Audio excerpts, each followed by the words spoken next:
मौनान्मूकः प्रवचनपटुश्चाटुलो जल्पको वा दृष्टः पार्श्वे भवति च वसन् दूरतोऽप्यप्रगल्भः। क्षान्त्याभिरुर्यदि न सहते प्रायशो नाभिजातः सेवाधर्मः परमगहनो योगिनामप्यगम्यः। सर्वेभ्यः प्रणतयः। अस्य पद्यस्य पदच्छेदं पश्यामः। मौनात् मूकः प्रवचनपटुः वातुलः जल्पकः वा धृष्टः पार्श्वे वसति च सदा दूरतः च अप्रगल्भः।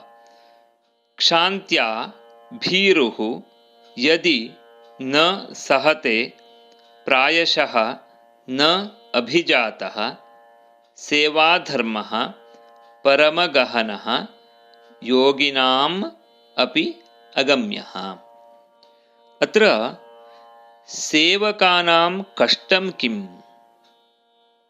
इति कविः मनोज्ञतया वर्णितवान् वर्तते। सेवकः किं वा करोतु तत्र दोषमेव पश्यन्ति प्रभवः।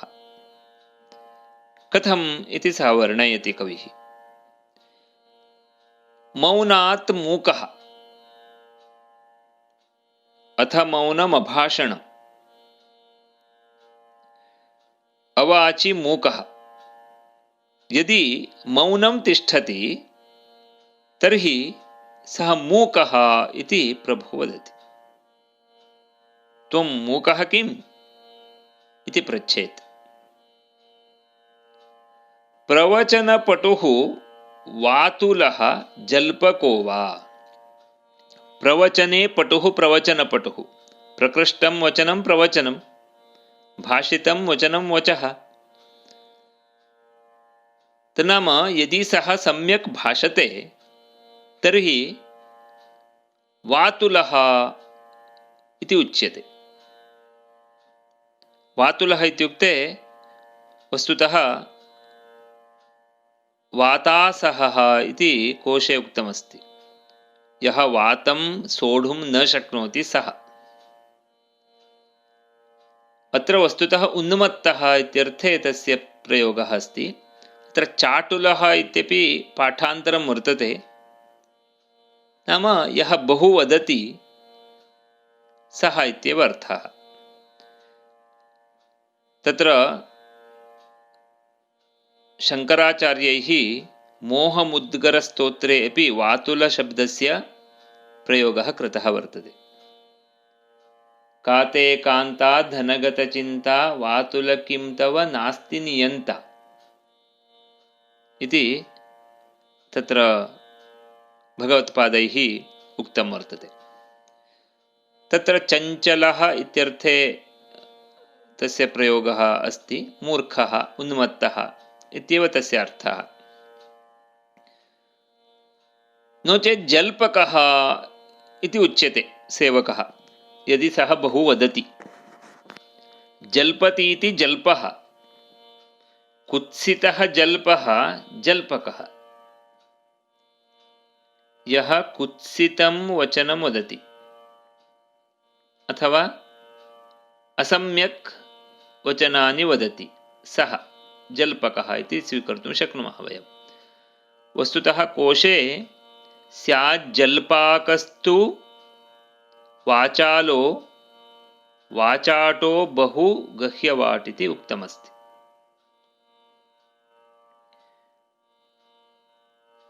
अस्तु नाम अग्रे वदति धृष्टः पार्श्वे वसति। वसति इत्यत्र शत्रुप्रत्ययः वर्तते। पार्श्वे वसति यदि सः पार्श्वे तिष्ठति तर्हि धृष्टः इति उच्यते। धृष्टे धृष्णग्वियातश्च इति कोशे एकत्र उक्तं। अन्यत्र स्यादधृष्टे तु शालीनः इति उक्तम्। अधृष्ट इत्युक्ते शालीन। तन्नाम धृष्ट इत्युक्ते लज्जारहितः निर्लज्जः इत्यर्थः स्फुरति। पार्श्वं नाम वस्तुतः बाहुमूले उभे कक्षौ पार्श्वमस्त्री तयोरधः। बाह्वोः मूले कक्षौ इत्युच्यते। तयोः अधोभागः पार्श्वम् इत्युच्यते। नाम यः तस्य समीपं तिष्ठति सः पार्श्वस्थः इत्युक्ते पार्श्वे यदि तिष्ठति तर्हि धृष्टः। धृष्टः इत्युक्ते निर्लज्जः इति उच्यते सेवकः।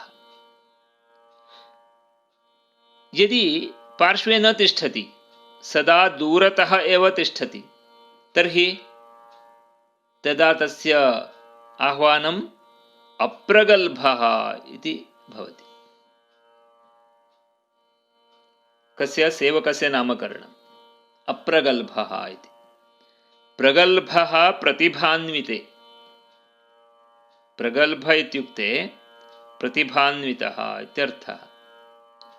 प्रतिभावान् अथवा प्रौढः, यः चिन्तनशीलः अस्ति, चिन्तनशक्तिः यस्य अस्ति सः विवेकी इत्यपि वक्तुं शक्नुमः। तत्र रघुवंशे इन्दुमतीस्वयंवरसन्दर्भे कालिदासः वदति, सः इन्दुमत्याः सखीं वर्णयति। तत्र सुनन्दा इति तस्याः नाम आसीत्। पुंवत् प्रगल्भा प्रतिहाररक्षी इति। सा सुनन्दा पुंवत् पुरुषवत् प्रगल्भा आसीत्। तन्नाम पुरुषाः यथा लोकज्ञानयुक्ताः भवन्ति तथा अन्तःपुरस्था एषा अपि लोकज्ञानयुक्ता आसीत् इति कालिदासः तां वर्णयति। अस्तु, नाम अत्र अप्रगल्भः अप्रौढः इति उच्यते सेवकः यदि सः दूरे तिष्ठति। समीपे तिष्ठति चेत् अधृष्टः इति उच्यते,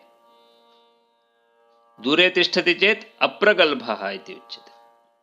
क्षान्त्या भीरुः, यदि क्षान्त्या तिष्ठति, क्षान्तिस्तितिक्षा तन्नाम सहनशीलता। यदि सहनशीलतां दर्शयति सः तदा भीरुः। अधीरे कातरस्त्रस्ते भीरुभीरुकभीलुकाः इति कोशे उक्तमस्ति। भीरुः इत्युक्ते कातरः, यस्य धैर्यमेव नास्ति सः। अतः यदि सर्वं सहते सः सेवकः तर्हि सः भीरुः इति कथ्यते। सः धैर्यशाली नास्ति इति कथ्यते। यदि न सहते, यदि सहनशीलतां न दर्शयति तर्हि प्रायशः नाभिजातः इति उच्यते। नाभिजातः इत्युक्ते अभिजातः इत्युक्ते कुलजः। अभिजातस्तु कुलजे बुधे इति कुत्रचित् उक्तम्। अन्यत्र अभिजातः कुलीने स्यान् न्यायपण्डितयोस्त्रिषु इति उक्तं वर्तते। तन्नाम अभिजातः इत्युक्ते कुलीनः इति सामान्यः अर्थः। यदि सः न सहते किमपि तर्हि कुलहीनः इति उच्यते। एवं किमपि वा करोतु सः सेवकः, तत्र दोषः एव दृश्यते प्रभुणा। अतः कविः वदति सेवाधर्मः परमगहनः। सेवारूपः धर्मः। अतएव कोशे सेवा श्ववृत्तिराख्यातः इति उक्तम्। श्ववृत्तिः इत्युक्ते नीचवृत्तिः इति सेवा।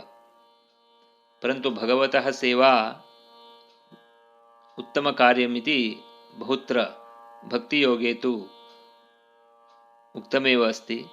सज्जनानां सेवा करणीया इत्यपि साधूनां अपि सेवा करणीया, आराधनम् इत्यर्थः। तत्र सेवा इत्युक्ते अन्यचिन्तनस्य अनुसरणम् अथवा अन्यस्य मनसः अनुसारं वर्तनं, सा एव सेवा भवति। अतः सेवाधर्मः, अन्येषां सेवाकरणं बहु कष्टकरम्।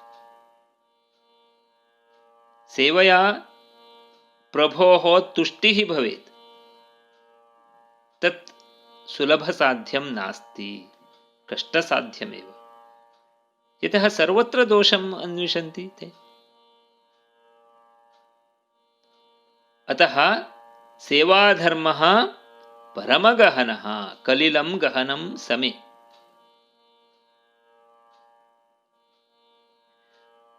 तन्नाम परमकष्टकरम् एतत् कार्यं,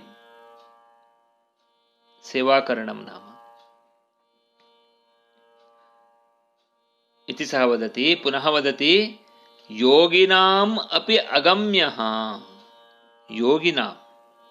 योगिनः इत्युक्ते सन्तः, सन्यासिनः, ये योगमार्गम् अवलम्ब्य ज्ञानं प्राप्तवन्तः सन्ति, ते सर्वमपि सम्यक् जानन्ति। परन्तु अत्र अगम्यः इत्युक्ते ज्ञातुम् अशक्यः इत्यर्थः। प्राप्यं गम्यं समासाद्यम् इति उक्तं वर्तते। अत्र गमधातुः ज्ञानार्थकः अस्ति, यत् इति प्रत्ययः वर्तते अत्र। अतः योगिभिः अपि ज्ञातुं न शक्यते सेवाधर्मस्य रूपम् इति कविः अत्र वर्णयति। अत्र मन्दाक्रान्तावृत्तम् अस्ति। कालिदासेन मेघदूते एतस्य उपयोगः कृतः वर्तते। तथैव अतिशयोक्ति अलङ्कारः वर्तते अत्र।